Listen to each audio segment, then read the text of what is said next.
Okay, kasama natin Suzuki Bergman. Magtatanggal tayo ng tambucho. So babaklasin natin yung tambucho nya. Medyo komplikado ito kasi hindi siya katulad ng ibang tambucho. Meron siyang sensor dito sa loob. Ayan, may sensor. Kailangan nating baklasin yan. So una natin gawin, gamitan natin ng 17. Ayan o, 17mm. Ito. Ayan. So kailangan nating tanggalin yung sensor na ito. Tapos kung kanina ang ginamit natin dito 17 na open, ito ang susunod is 10mm na close.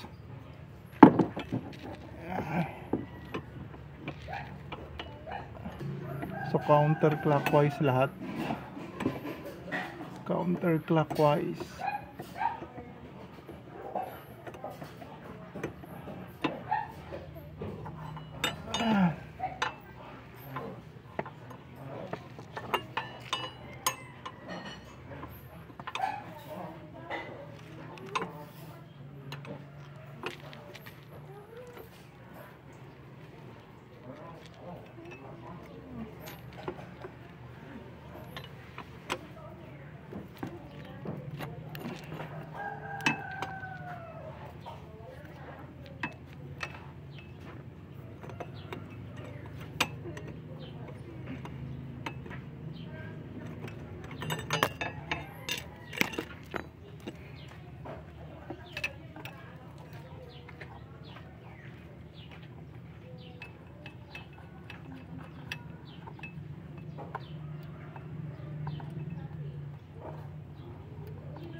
Siyempre DIY, manual tayo. Ayan. Tanggal. Ayan. Kamayin na lang natin. Hindi mo kamay eh.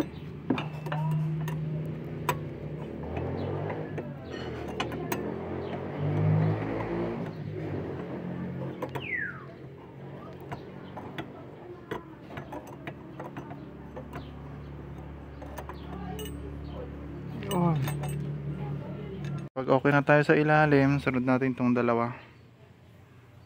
14mm. Ayan, 14mm ang kailangan natin dito. Close.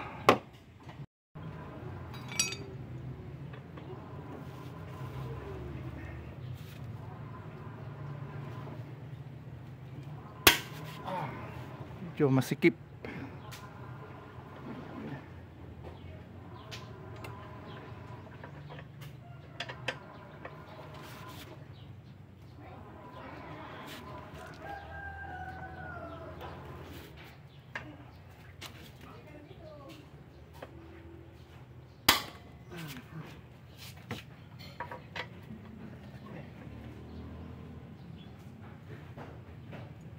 Grabe, ang higpit, halos mayupi.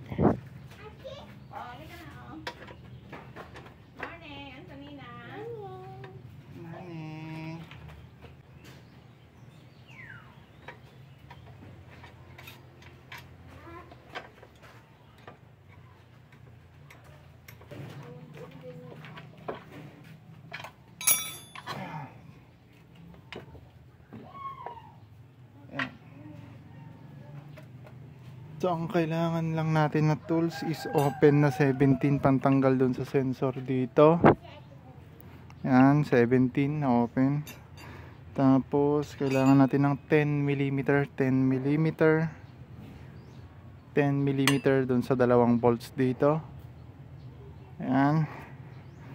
And kailangan natin ng 14 para dito sa may part ng swing na nakafix dito sa tambucho mismo. Ayan, yun lang naman ang kailangan natin. Tapos pag nahugot na natin, pwede na nating baklasin.